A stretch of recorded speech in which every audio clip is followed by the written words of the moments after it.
Merci beaucoup Frédéric. Bonjour à toutes et à tous. Heureuse de vous retrouver pour cette deuxième matinée sous le signe de l'Éros au féminin, avec cette deuxième rencontre que nous allons consacrer, donc une rencontre hommage à Nelly Arcan. Et en effet, on va en savoir plus avec nos autrices. Donc bonjour Joanne Rigoulot, vous Bonjour. êtes romancière et scénariste. La vie continuée de Nelly Arcan, qui a paru en avril 2025 aux éditions des Avrils. Vous allez nous en parler, c'est votre dernier travail. Louise Chenevière, bonjour. Donc après des études, vous, de lettres et de philosophie, vous vous tournez vers l'écriture et la chanson également. Donc on aura peut-être l'occasion d'en parler. Et pour Britney, qui est votre troisième récit paru aux éditions POL, vous explorez aussi la figure de Nelly Arcan. Et avec nous, en effet, Anne-Isabelle Tremblay, comme nous le disions, responsable du fonds québécois à la bibliothèque Gaston Miron. Bien sûr, Sabine qui nous accompagne pour une lecture d'un extrait, puisque nous allons entendre effectivement la langue de Nelly Arcan. Donc Nelly Arcan, qui est cette femme, cette écrivaine. Nous allons découvrir que cette femme a aussi en fait une dimension multiple. Nous allons essayer de le savoir et de le comprendre. Donc Joanne, peut-être pour commencer, quels mots pourrions-nous poser déjà pour définir qui est Nelly Arcan? Ça, c'est déjà le travail d'une vie, j'ai l'impression. Nelly Arcan, on va déjà peut-être raconter un peu qui elle est, pour ceux qui l'ignorent. Donc, c'est ce vers quoi vous poussiez, je pense. Nelly Arcan, c'est une femme qui est née dans les années 70, qui, au tournant des années 90, étudiante en lettres à Montréal, a un jour répondu à une annonce qui demandait grosso modo, qui proposait des prestations sexuelles tarifées. Il y a toujours déjà l'hésitation sur le mot qu'on doit employer. Est-ce que c'est de la prostitution? Est-ce que c'est une prostituée? Est-ce que c'est une escorte? Est-ce que c'est une call girl? En l'occurrence, on va dire les choses simplement. Elle louait une chambre dans un appartement qui était subdivisé en différentes chambres et il proposait ses prestations sexuelles contre de l'argent.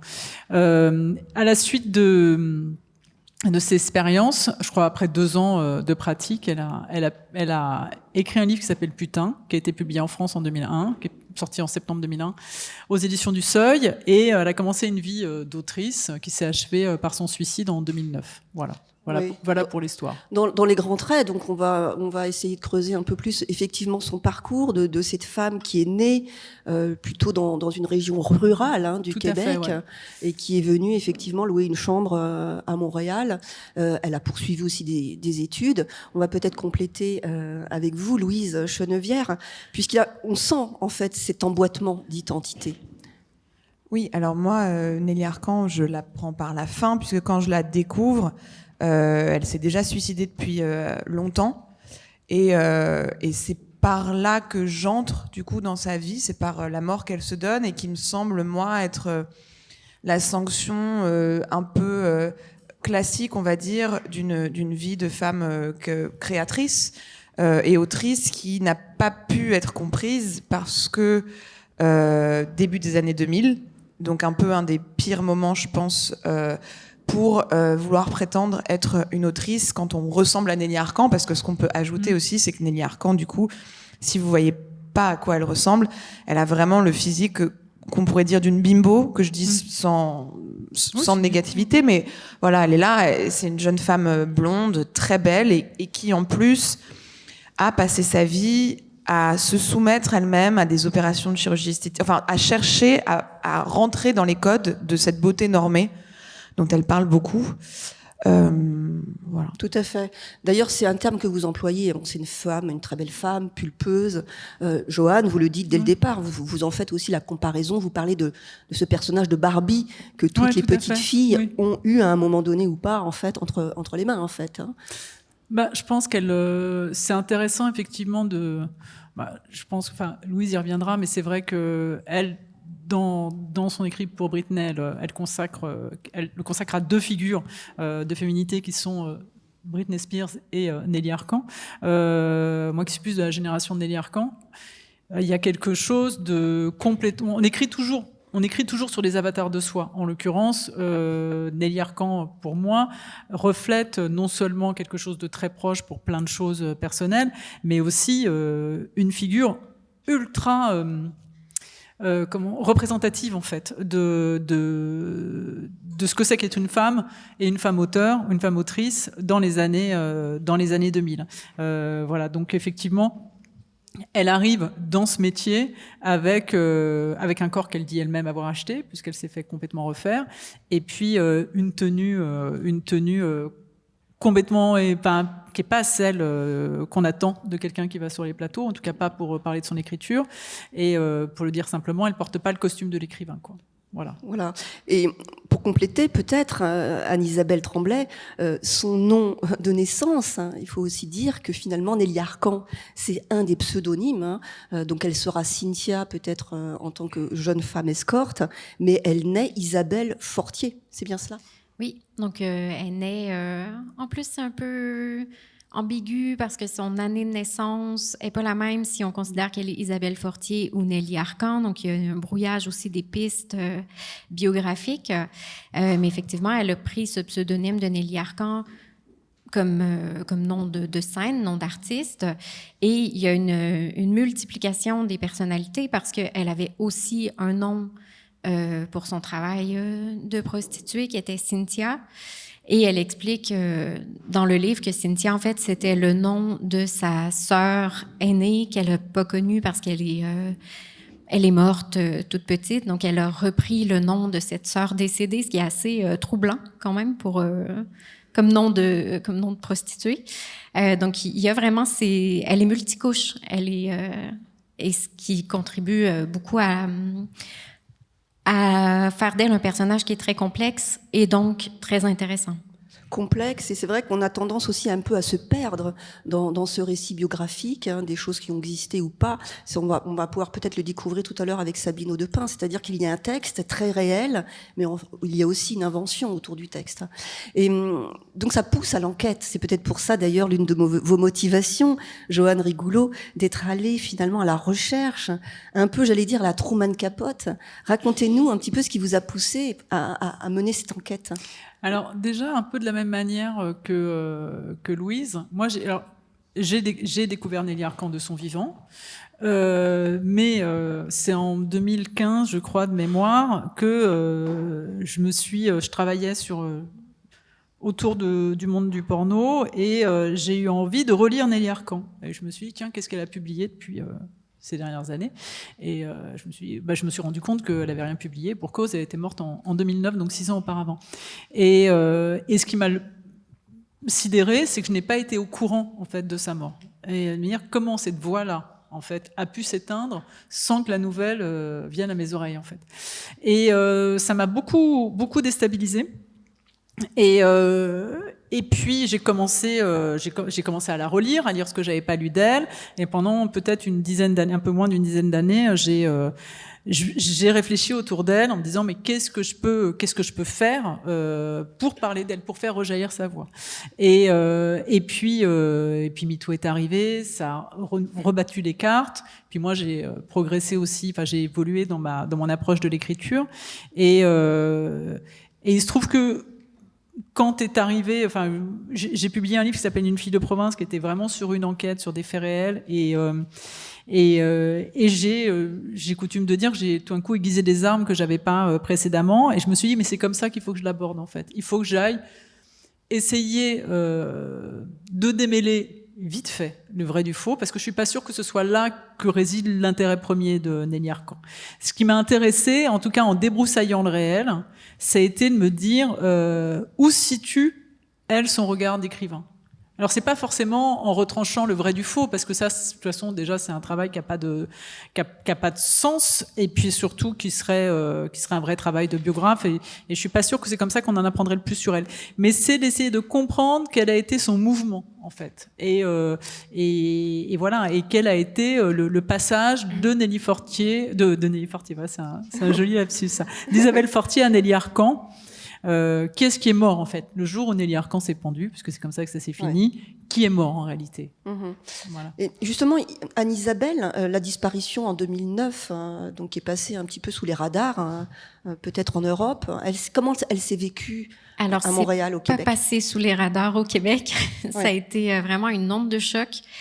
Moi, à l'époque, j'étais libraire, donc j'étais dans le milieu du livre, et ça a été mais vraiment une onde de choc. Les gens étaient extrêmement choqués par ce suicide parce que c'était un peu une mort annoncée.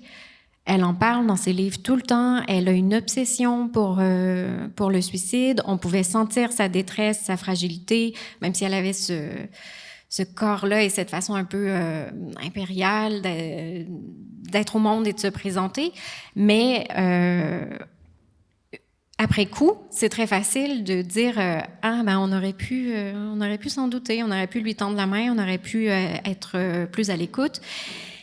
Et ce qui faisait mal aussi, c'est que beaucoup de gens se sont moqués d'elle, l'ont pas prise au sérieux, ont pas lu ses livres avec toute l'attention qu'elle aurait dû avoir et tout le mérite qu'elle aurait dû avoir pour son écriture.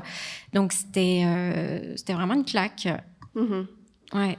Justement, la prise au sérieux, le fait de croire ou pas, enfin, c'est aussi un peu ce qu'il en ressort dans votre livre pour Britney. À un moment donné, vous le dites, c'est-à-dire que vous aviez un peu ce préjugé de cette femme si belle. Une femme si belle, était-ce possible qu'elle écrive quelque chose d'intéressant? Voilà, je pense que c'est un biais. Moi, j'en parle dans mon livre, effectivement, de la couverture que tu as montrée. Parce que sur les deux couvertures de ces livres, on la voit soit en pleurs, soit avec un décolleté dans un bustier. Enfin, vraiment, je pense à l'édition là de Quarto de Sylvia Plath où on la voit en maillot de bain. Voilà, on verrait pas Ted Hughes, son mari, en maillot de bain sur une. Et donc, c'est vrai que moi, en passant dans les rayons des librairies, quand je voyais ces images-là, en fait, c'était des images de la féminité dont moi, j'essayais de m'éloigner depuis l'enfance, en fait. C'est-à-dire, j'avais bien intégré qu'il fallait pas devenir ça, fallait pas devenir une Barbie, Donc j'avais appris en fait, une misogynie intégrée vraiment, qui faisait que quand je passais devant les couvertures de Nelly Arcan, je me disais, voilà, ça doit pas être très intéressant. Ça, c'est un peu la faute aux éditeurs parce que ils ont décidé en fait de continuer à capitaliser sur cette image qui l'a tuée en fait. C'est ça qui est quand même parce que sa mort, c'était une onde de choc, mais dans un des textes, dans un recueil de textes qui s'appelle La Honte, elle explique quand même qu'elle tombe dans une grave dépression après une émission de télé-réalité au cours de laquelle, en fait, les présentateurs ne font que l'ultra-sexualiser. C'est-à-dire quand même, c'est au Québec, ça, parce qu'il y en a une en France qui était terrible, mais au Québec aussi, où il se passe son livre en disant, voilà, maintenant, plus besoin de petites pilules, donc plus besoin de Viagra, quoi. On a les livres de Nelly, sauf que les livres de Nelly sont pas des livres d'érotisme en fait, ce sont des livres dans lesquels elle raconte son absence de sexualité, l'exploitation des femmes. Il y a des viols aussi, enfin notamment une scène de viol. Et donc elle raconte qu'après cette émission-là, le lendemain dans la presse, tout le monde ne parlait que de son décolleté. Et en fait, elle écrit des pages et des pages en disant mais je me suis pas rendu compte, j'avais pourtant l'impression que cette robe était classique. Enfin donc là, elle tombe dans une sorte de spirale.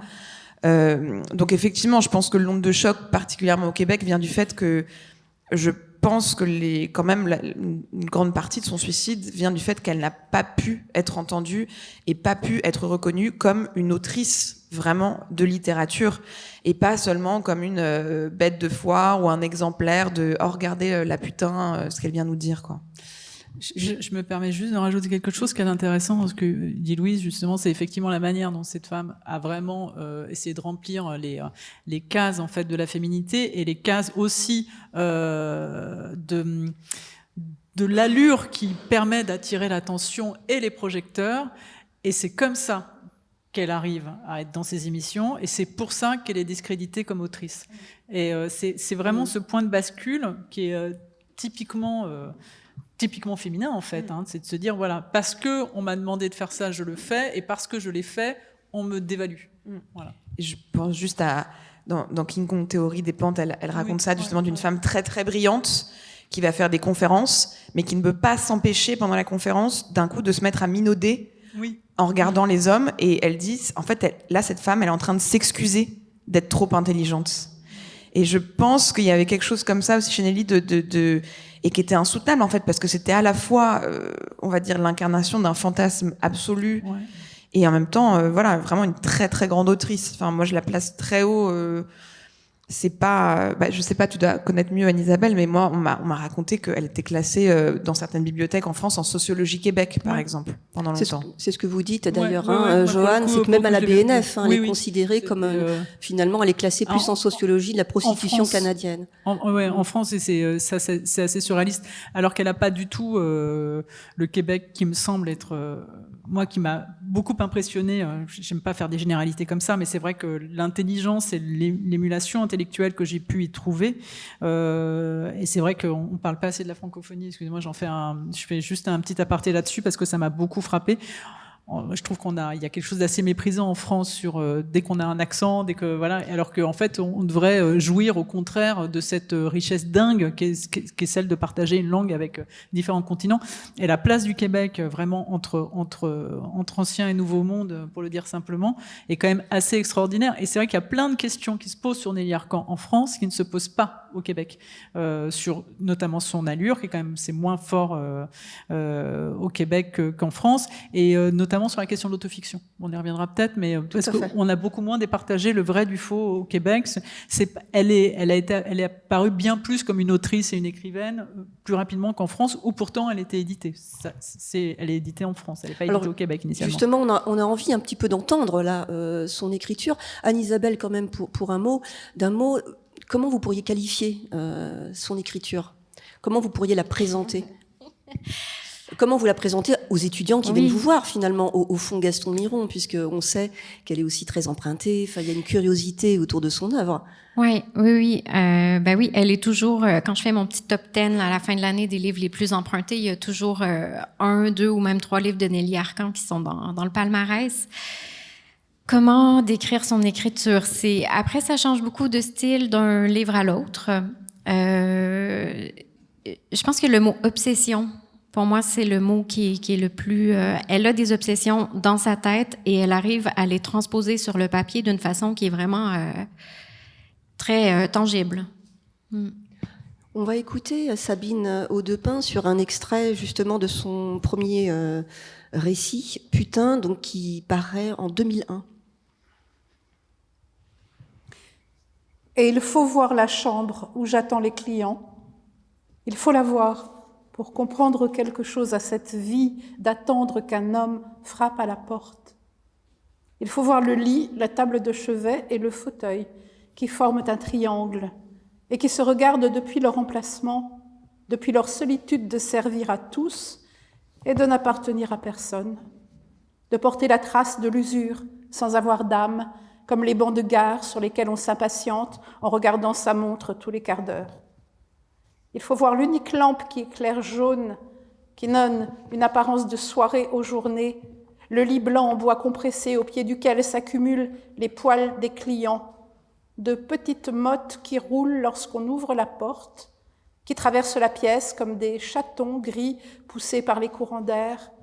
Les mottes que je ne ramasse pas, jamais je les laisse courir, car je veux qu'elles soient vues, qu'elles marquent les rapports avec les clients. J'aime qu'ils ne soient pas trop à leur aise, qu'ils sachent qu'ils ne sont pas seuls dans cette pièce, que d'autres y sont encore un peu, qu'ils ne sont qu'un point perdu dans la série des hommes qui passent et qu'ils se retrouveront en tas indifférenciés sur le plancher. Je veux qu'ils comprennent que cette chambre n'est pas la mienne et qu'elle est fréquentée par tant de gens qu'il ne vaut pas la peine de l'entretenir. Et puis de toute façon, un autre viendra bientôt. Il faut faire vite, s'habiller dès que fini et partir aussitôt pour ne pas rencontrer celui qui est sur le point d'arriver.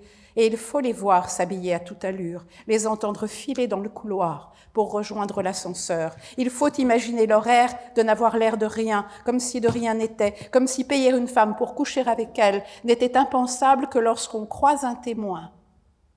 Et il y a bien la pile de magazines que je ne lis pas, achetée par l'agence et posée là sur la table de chevet pour le divertissement des putains, des magazines exprès pour moi, mais je ne sais pas pourquoi, détaillés de jeunes adolescentes à moitié nues qui me regardent de leur bouche entr'ouverte à tour de page, ne me divertit pas, elles me font peur. plutôt les retourner face contre terre, plutôt arracher la couverture où jouit, cambré la schtroumpfette en chef, l'employé du mois encerclé de slogans stupides, toujours les mêmes, spécial sexe, tout sur le sexe, comme s'il ne suffisait pas de le faire tout le temps, comme s'il fallait aussi en parler encore, cataloguer, distribuer, 10 trucs infaillibles pour séduire les hommes, 10 robes à porter pour faire tourner les têtes, comment se pencher mine de rien vers l'avant pour faire bander le patron, il faudrait les émietter une par une, les balayer sous le lit avec les enveloppes de préservatifs jetées là parce que le panier n'était pas à la portée de la main, parce qu'il était plein, mais ça ne sert à rien car elles sont trop nombreuses. D'autres magazines seront empilés au même endroit la semaine prochaine, d'autres schtroumpfettes me défieront de les émietter. On ne peut rien contre ce qui est à recommencer chaque semaine. Il me faut donc les laisser à leurs 15 ans et leur perfection de bouche entr'ouverte à leur royaume de postures affolantes. Merci beaucoup, Sabine. Alors, c'est vrai que la puissance de sa langue et, en quelque sorte, en fait, son geste aussi de création à l'encontre, en fin de compte, du diktat patriarcal n'a pas été compris, finalement. C'est ça qui semble incroyable. Je voulais juste m'arrêter pour dire vraiment mon admiration pour la lecture, parce qu'on sait que Nelly Arcan, c'est super dur à lire, vraiment, parce qu'il y a une absence totale de ponctuation. Ce qu'en fait, effectivement, comme Anne-Isabelle parlait d'une écriture obsessionnelle, et c'est très juste, et je dirais même c'est une écriture circulaire, parce qu'on revient toujours au même mot, et c'est vraiment, c'est pas facile de choisir un extrait déjà et de le lire. Voilà. On a été confronté justement à cette réflexion, à quel extrait, en effet, voilà, pour sentir en fin de compte cette énergie. On sent aussi cet acte aussi de libération en quelque sorte, même si elle raconte en quoi, je veux dire, son quotidien aussi, d'escorte, c'est un quotidien de destruction. Donc, est-ce que c'est aussi dans cette quête-là que vous êtes partie, vous, Joanne, à travers le Québec, puisque vous vous êtes confrontée aussi aux saisons, au climat, au paysage. Qu'est-ce que vous êtes allé chercher là-bas ? Cette langue, comme on a pu l'entendre, elle est très physique. Il y a quelque chose qui est de l'ordre de l'essoufflement. Moi, clairement, je pense, j'ai pas pu. Anne-Isabelle en parlera sans doute, mais moi, j'ai pas pu commencer à écrire ce livre qui était vraiment pas sur Nelly Arcan, mais autour de Nelly Arcan, sans m'approcher physiquement de ce qu'elle était en fait. Donc, il fallait que j'aille écouter des gens en parler. Et que j'aille sur ces terres, véritablement. Donc bah voilà, j'ai fait comme tout le monde fait dans ces cas-là. J'ai pris un avion, j'ai loué une voiture et je suis allée à Lac-Mégantic.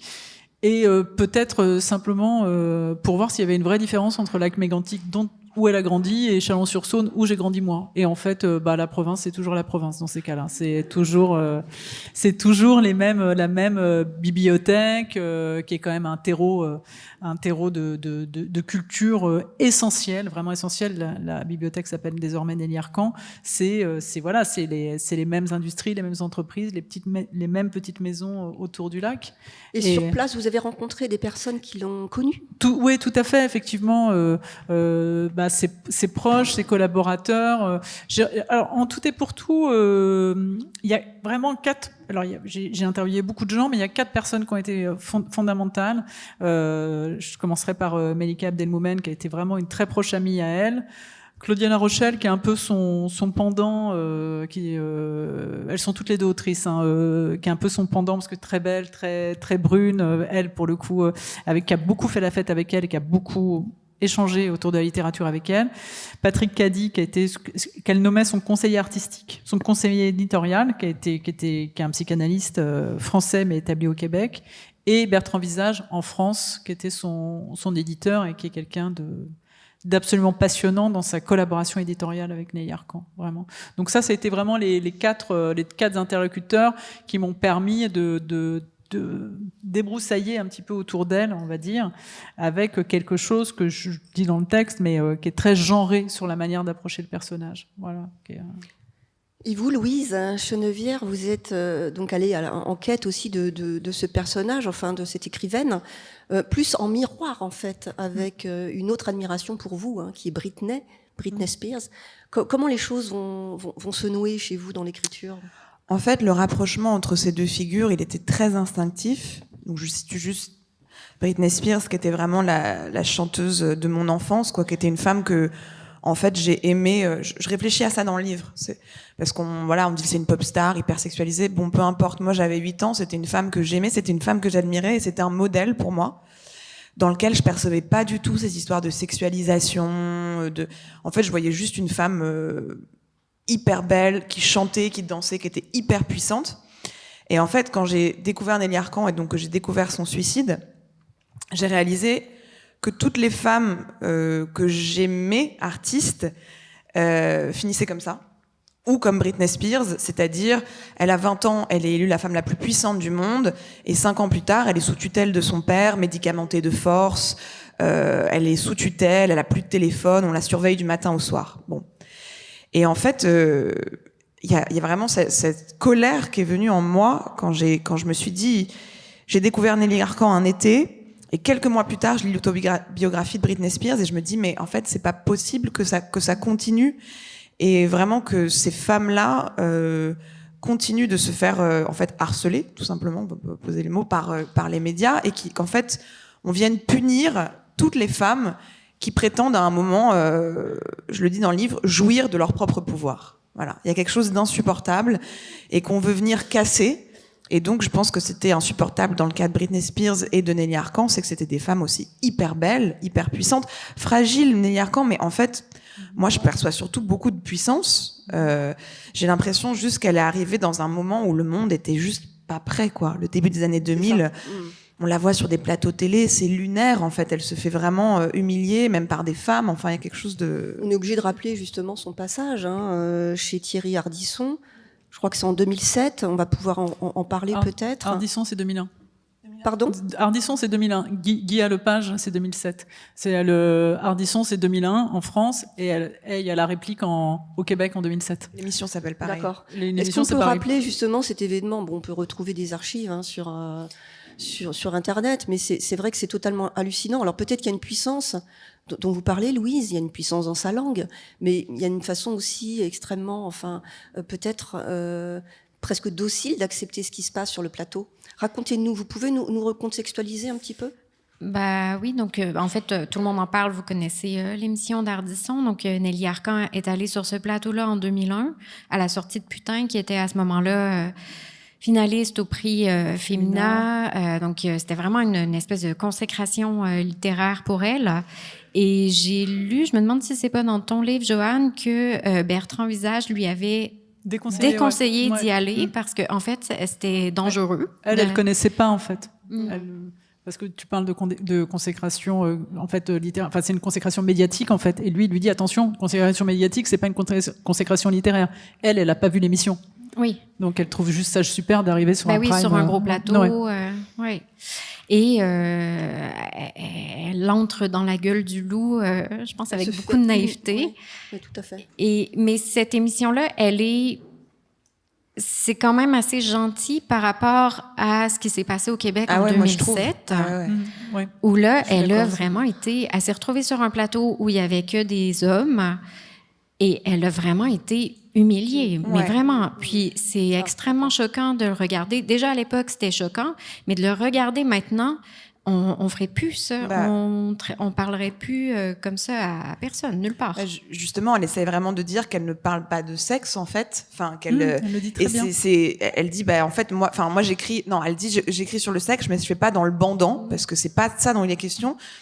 Et en fait, tout le monde lui renvoie, je l'ai dit tout à l'heure, mais vraiment, ils disent plus besoin de petites pilules. Donc, ils disent que le livre de cette femme, qui est un livre d'une autrice, aurait pour fonction de faire bander les mecs qui sont autour du plateau. Une autrice qui parle de violence, en plus. Voilà, qui parle de violence, de violence homme-femme et de la place à laquelle on l'a assignée. Ouais. Alors, je me permets juste un parallèle. Ce qui est étonnant, c'est que Louise, que je ne connaissais pas avant la sortie de nos livres, en fait, on a écrit nos livres quasiment en même temps. Et ce qui est marrant, c'est que c'est vraiment ils sont extrêmement complémentaires sur le fait que justement, au contraire, Louise a parlé en extérieur du ressenti, en fait, de la manière, de la réception critique finalement de Nelly Arcan, avec une vraie analyse de sa réception médiatique, avec une analyse très poussée de chacun de sa chacune de ces 2 apparitions. Et c'est marrant parce que sans se connaître, en n'ayant pas la même histoire, le même parcours littéraire, on a vraiment bloqué sur ces 2 moments. Ils sont connus, je veux dire, ils sont connus évidemment dans l'histoire de Nelly Arcan. Elle a même écrit ce texte fou, La honte dessus, qui est vraiment un texte renversant pour ce qu'elle a écrit de plus beau. Mais c'est vrai que ce qui est marrant, c'est que on a travaillé en parallèle sur et notamment, et ce qui est assez drôle, c'est que le 2e extrait, celui de Guy Lepage, qui est un présentateur, n'est plus accessible sur Internet aujourd'hui. Découpé, ouais. Comme si, en fait, ils s'étaient dit, bon, on va peut-être arrêter avec cette histoire. Ouais. Aujourd'hui, on l'a plus à disposition. Moi, je l'ai trouvé hier. Je l'ai trouvé hier soir, mais j'ai eu en entier, vraiment du mal. En entier, mais ça buguait un peu à des moments. Mais effectivement, il a été... Il y a un moment, il avait disparu, effectivement. Mais j'ai eu du mal à le retrouver. Parce qu'il faut savoir que, effectivement, ce présentateur a eu, après le suicide de Nelly Arcan, vraiment des comptes à rendre. Oui, mais par contre, il est toujours en place. Il est toujours en place. Et de toute façon, il a dit son émission. Il a eu une expression géniale. Il a dit, mais en fait, si on avait su qu'elle était aussi fragile, on l'aurait tout bonnement pas invitée. Ce que je trouve. Voilà. Et moi, c'est je tique sur le fait fragile et docile parce qu'en fait, je pense juste que aujourd'hui, on commence à avoir les outils. Moi, quand je vais à une émission de télé, la première fois que je suis invitée à une émission de télé, je me dis, j'y vais pour venger Nelly. Je me dis, j'y vais. Ça ne m'arrive. Bon, de toute façon, j'ai de la chance, les contextes ont quand même changé et tout ça. Les choses ont évolué. Les choses ont quand même changé. Mais qu'est-ce qui se serait passé si j'avais été projetée à un moment, enfin, c'est grâce au travail de Nelly, c'est grâce au travail de plein d'autrices qu'on peut lire et d'un coup on se dit, ok, on va. Mais en fait, elle arrive. L'émission française, il commence sur son accent québécois, justement. Et donc il y a quelque chose où elle est projetée là-dedans et en fait elle a pas les armes. Elle est complètement désarmée, en effet. Les choses ont évolué justement à travers les étudiants qui viennent vous voir, puisque on imagine qu'il y a aussi beaucoup de travaux universitaires qui sont nés depuis une quinzaine d'années. Est-ce que tout ce contexte a changé? Vous le sentez aussi? Oui, je trouve que ça évolue beaucoup. C'est Marie Nimier qui parlait des époques et on lit différemment et on relit ce qu'on a écrit ou ce qu'on a aimé de façon différente parce que la société change et que nous, on change. Et la réception de Nelly Arcan, elle évolue encore beaucoup. Dans les premiers travaux, je reviens un peu sur la sociologie, les premiers travaux sur Nelly Arcan, c'était des travaux de sociologues qui travaillaient sur la prostitution. Et après, c'est les études littéraires féministes qui se sont emparées d'elle. Pendant quelques années, à Montréal, toutes les jeunes étudiantes en littérature ou en études féministes se réclamaient de Nelly Arcan. Et elle est passée après progressivement dans les études de genre et les études queer. Et là, ça continue et ça rebascule d'un domaine à l'autre, d'un champ d'études à l'autre, et on continue de lire son œuvre et de l'étudier. Et surtout, elle est mieux comprise, en fait. Voilà. Et c'est vrai que tout ce contexte, vous en parlez, Joanne Rigoulot, vous revenez sur l'histoire, sur les grandes étapes aussi du féminisme. C'est quelque chose de très présent dans votre texte. Votre texte, d'ailleurs, porte, on peut dire, une dimension un peu plus documentaire, on peut le dire. Alors, ce qu'il y avait d'intéressant, et c'est vrai que Marie Nimier, ça m'a beaucoup touchée de l'entendre le dire tout à l'heure, quand elle disait qu'aujourd'hui, il y avait des auteurs qu'elle avait tellement aimés et qu'aujourd'hui, elle trouvait inabordable d'une certaine manière. C'est que on parle souvent d'une révolution, on va dire politique, mais il y a une révolution esthétique aussi là-dedans. Donc il y a une évolution dans la manière de considérer aussi même la poésie. C'est ça qui est, parce qu'il y a quelque chose qui est de l'ordre de la poésie aussi dans ce que fait. C'est quand même quasiment de la prose, putain.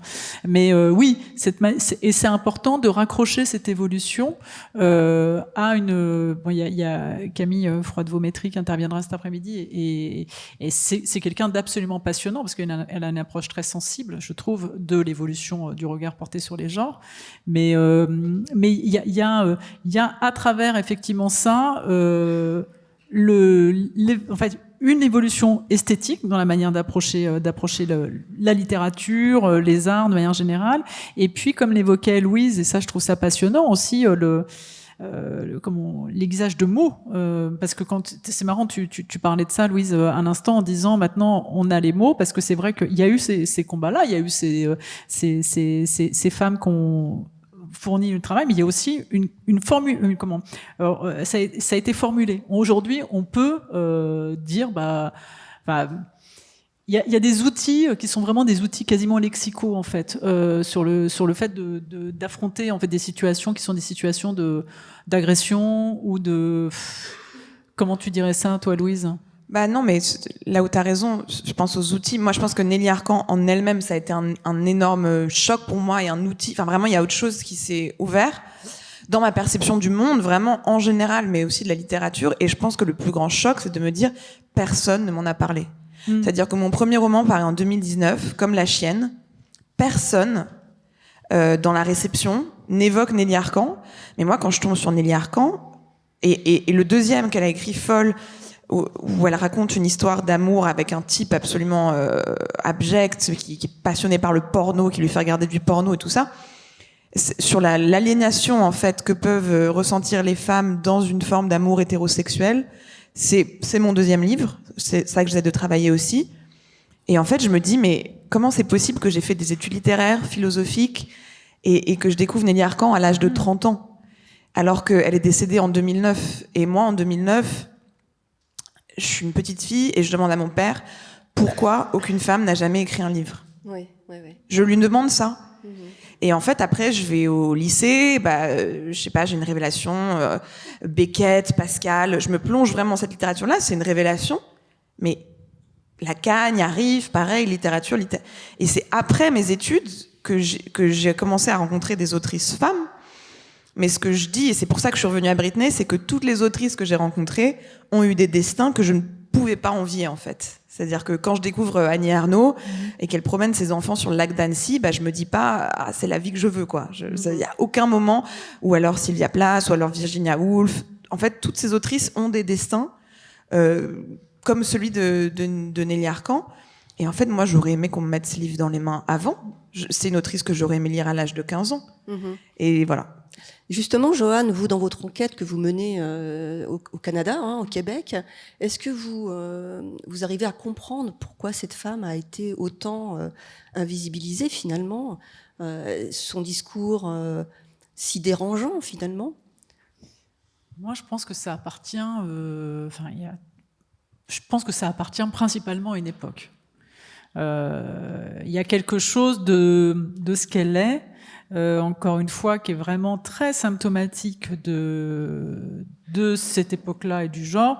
Alors, je me permets de raconter un peu ce qui se passe sur le plateau d'Ardisson, où il y a une comédienne qui est à côté d'elle, que je cite pas dans le livre, mais qui est Clotilde Courreau. Et la pauvre Clotilde Courreau, elle joue pas le rôle le plus sympa de sa vie à ce moment-là, parce qu'elle est vraiment dans une condescendance folle vis-à-vis de Nelly Arcan. Elle la regarde avec un mépris souverain. Elle semble extrêmement insultée d'avoir été invitée avec une prostituée. C'est vrai que si on lui a vendu comme ça, je comprends qu'elle soit pas ravie, mais n'empêche qu'en fait, elle est à côté d'une immense écrivaine qui fera sans doute beaucoup plus date dans l'histoire que les films de Clotilde Courreau. Et c'est vrai qu'elle a, alors je vais la racheter un petit peu quand même, mais elle est d'une connerie abyssale. Non seulement elle est hyper condescendante, mais en plus à la fin elle lui dit « Et l'amour dans tout ça ?» Et c'est vraiment... et en fait je me dis, c'est vraiment dur, les images sont dures, il faut faire attention quand on est filmé, parce que ça dure, justement. Et moi je sais pas si la personne que j'étais à l'époque, qui avait le même âge que Nelly Arcan, n'aurait pas eu la même position face à elle, à ce moment-là. Parce qu'on est dans une époque qui est d'une telle misogynie, en fait, une misogynie complètement intégrée, que une nana qui arrive avec, alors là pour le coup elle est pas habillée très glam, elle est habillée mais elle est super belle, elle est super intelligente, en plus elle raconte grosso modo tout ce qu'elle peut faire à un homme, elle est là pour faire bander aussi, parce qu'elle veut pas abdiquer de ça, Nelly Arcan, elle veut toujours plaire, jusqu'à la fin elle a voulu plaire, elle voulait pas, on avait l'impression que si elle acceptait véritablement de passer le costume de l'écrivain, il fallait qu'elle abdique de ça, et ça c'était pas possible pour elle. Et donc oui, je pense que ce qu'elle est, c'est à la fois quelque chose qui est lié à son parcours, à son histoire, mais qui est aussi quelque chose de l'époque, et quelque chose qui a été sans doute pratiqué par les hommes, mais aussi perpétué par les femmes. Bien sûr. Là-dessus, sur la misogynie, moi, c'est ce que j'ai vécu à mon âge, à mon époque, avec Britney Spears, en fait. Ouais. Parce que, comme je dis, je suis très fan d'elle toute petite. Et puis il y a un moment où je commence à comprendre que c'est pas bon. J'entends dire qu'elle est vulgaire, que c'est qu'il faudrait pas lui ressembler, qu'il faudrait pas s'habiller comme elle. Et à l'âge de 13 ans, je commence à devenir complètement méprisante à l'égard de Britney Spears, qui est en train de vivre en fait une situation où elle est jeune maman, elle se fait harceler par les photographes, harceler par la presse. Elle va incarner tous les rôles de la jeune vierge, de la mauvaise mère. Enfin, vraiment, la presse et le monde entier lui font vivre quelque chose qu'aujourd'hui je regarde comme vraiment un calvaire, et aujourd'hui je le comprends. Mais à l'époque, en gros, je me dis, elle est en train de péter un câble, faut l'interner.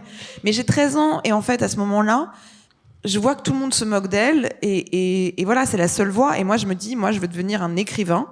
À ce moment-là, je le genre au masculin.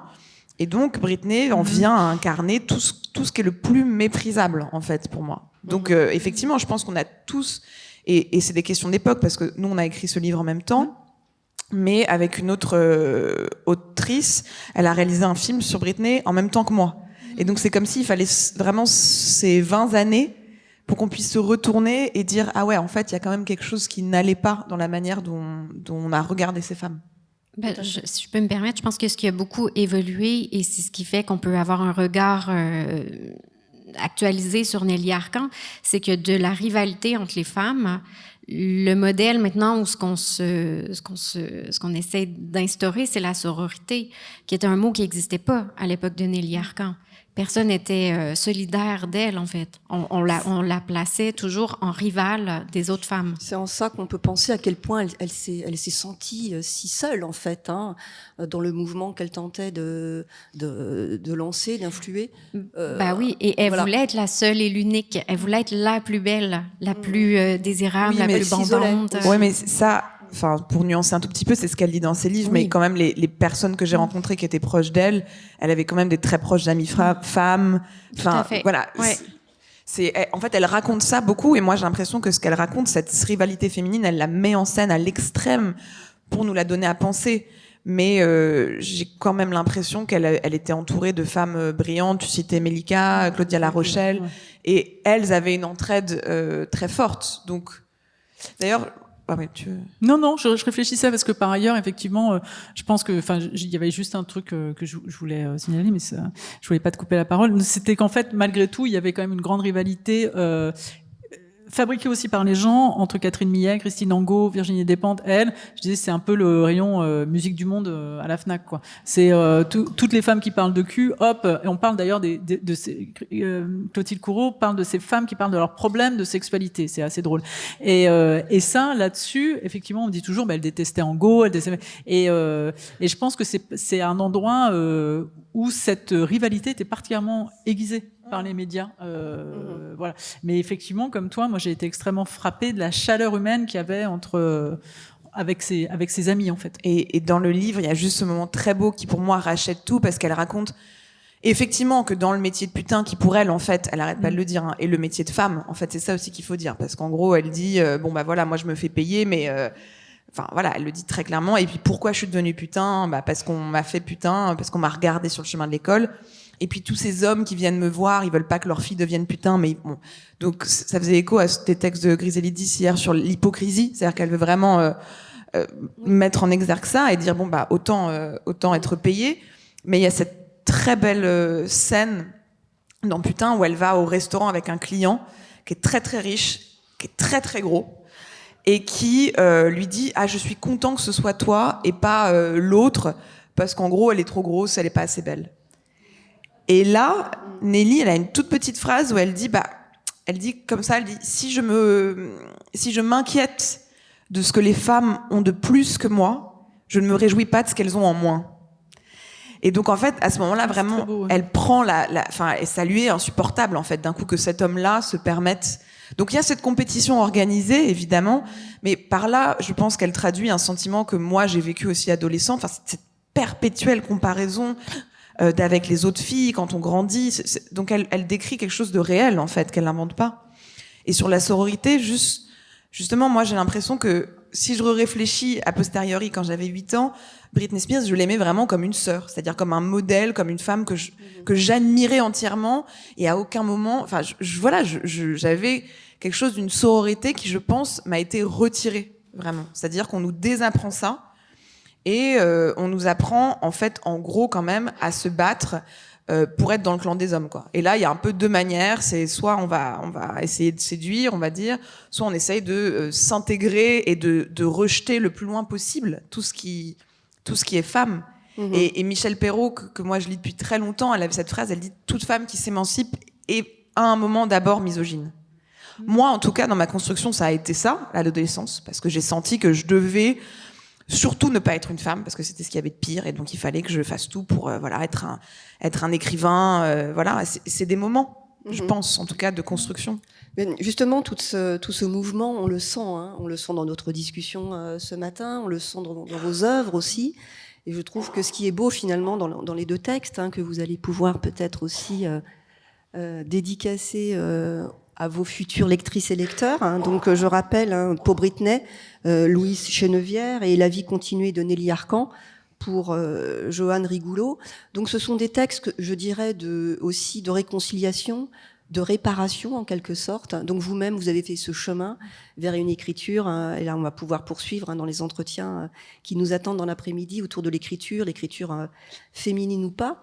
Voilà, pour conclure, en fin de compte, j'avais envie de dire que finalement, voilà, il y a cette dimension, en tout cas, de la sororité, de la réconciliation dans vos textes qu'on peut lire. Voilà, je crois que peut-être qu'on va prendre une question ou deux dans le public. En tout cas, je voulais vous remercier à toutes.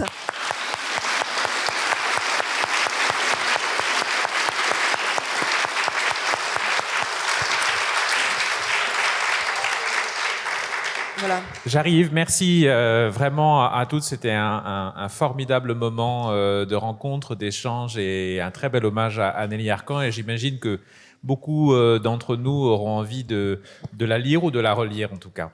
Oui, des questions?